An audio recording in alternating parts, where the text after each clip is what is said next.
Hello प्यारे बच्चों, इस वीडियो में हम कक्षा 10 गणित प्रतिदर्श प्रश्न पत्र प्रश्न संख्या 5 देखेंगे। इसके पहले के प्रश्नों को हम पीछे के पार्ट में देख चुके हैं। इसका 5वां प्रश्न इस पार्ट में हम देखेंगे। कह रहा एक बर्तन एक उल्टे शंकु के आकार का है। इसकी ऊंचाई 8 सेंटीमीटर है और इसके ऊपरी जो खुला हुआ भाग है सिरे की त्रिज्या 5 सेंटीमीटर है।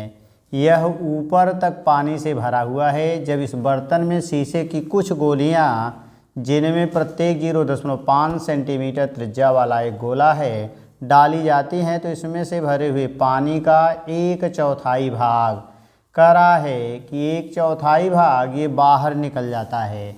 बर्तन में डाली गई शीशे की गोलियों की संख्या ज्ञात कीजिए। तो गोली की जो यानी प्रत्येक गोली की जो त्रिज्या है ये दिया है 0.5 और ऊंचाई दे दिया है शंकु का 8 है और शंकु की त्रिज्या 5 सेंटीमीटर है।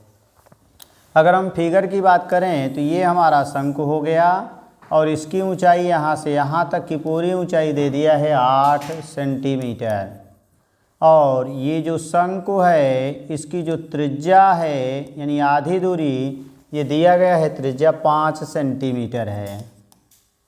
फिर आगे आएंगे, ये पूरा पानी से भरा हुआ है। अब इसमें कह रहा है 0.5 यानी हमने क्या किया, इसमें गोली लिया जिसकी त्रिज्या जो थी यानी r बराबर 0.5 सेंटीमीटर, इसी गोलियों को हमने इसमें डालते चले गए और डालने के बाद कह रहा है 1/4 भाग पानी बाहर निकल जाता है। इसका मतलब हम शंकु का आयतन निकालेंगे, उसका 1/4 आयतन करेंगे और बराबर होगा n गोलियों के आयतन के।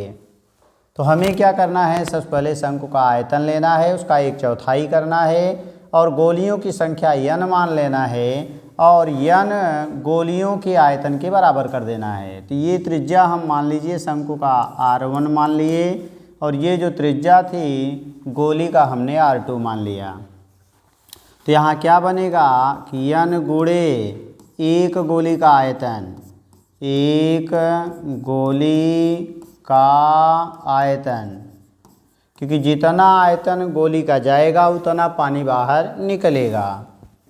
तो ये बराबर हो जाएगा, हमने माना है कि n गोली डाले हुए हैं तो शंकु का आयतन लेंगे, शंकु का आयतन, लेकिन वह कह रहा है कि 1/4 भाग पानी निकलता है। तो इसका मतलब है कि जो n गोली का आयतन होगा वह 1/4 शंकु के आयतन के बराबर हो जाएगा। अब इसी में हम मान रखेंगे तो n गुणे गोली का आयतन बराबर होता है 4/3 यानी गोले का आयतन 4/3 पाई r³ होता है। तो r³ का मतलब गोली है, गोली को हमने माना था कितना r2, तो इसको हम r2 लिख देंगे और यहाँ हो जाएगा 1/4 शंकु का आयतन होता है 1/3 पाई r² h होता है। तो शंकु को हमने माना था r1 और ये बन जाएगा हमारा h1, तो इसको हम 1 कर देंगे। अब यहाँ आएंगे तो पाई से पाई कैंसिल हो जाएगा, नीचे 3 है, नीचे 3 से कट जाएगा। अब यहाँ मिलेगा n गुणे 4 गुणे r2, तो r2 का मान हमने यहाँ लिया है 0.5 का क्यूब हो जाएगा माने 3 घात और ये बराबर होगा 1/4 और गुणे r1 को हमने माना है 5 का स्क्वायर हो जाएगा गुणे h1 को हमने माना है कितना 8, तो 8 रख देंगे। अब हमें n बराबर निकालना है, सबका भाग हो जाएगा तो बराबर क्या बनेगा 5 गुणे 5 गुणे 8 हो जाएगा, यानी स्क्वायर है 2 बार 5 और 1 8 हो गया।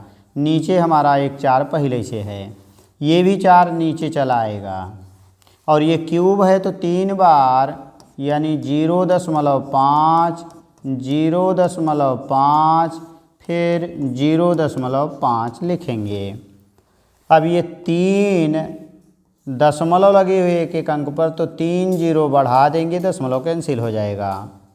अब हमें 2 5 जो होगा वो 2 5 से कट जाएगा और 4 से काटेंगे तो 4 दूनी 8 1 2 3 0 बढ़ा देंगे यानी आगे चल रहे हैं। इसके बाद ऊपर हमें बचा है 2000 और नीचे क्या मिला है, एक 4 बचा है अभी। और क्या बचा है, 2 5 कट चुका है, एक 5 बचा है। तो बन जाएगा ये 4 पचे 20 हो जाएगा। तो 2000/20, एक 0 कटेगा, 2 से काट देंगे तो 2 0 बच जाएगा, यानी 100 आ गया। इसका मतलब है कि हमें इस शंकु वाले बर्तन में कुल 100 गोली डालना पड़ेगा। तो यही हमारा आंसर हो जाएगा 100 गोली, और यही आंसर बन जाएगा। तो इस तरह की वीडियो को देखने के लिए चैनल को सब्सक्राइब करें तथा वीडियो को लाइक करें। धन्यवाद।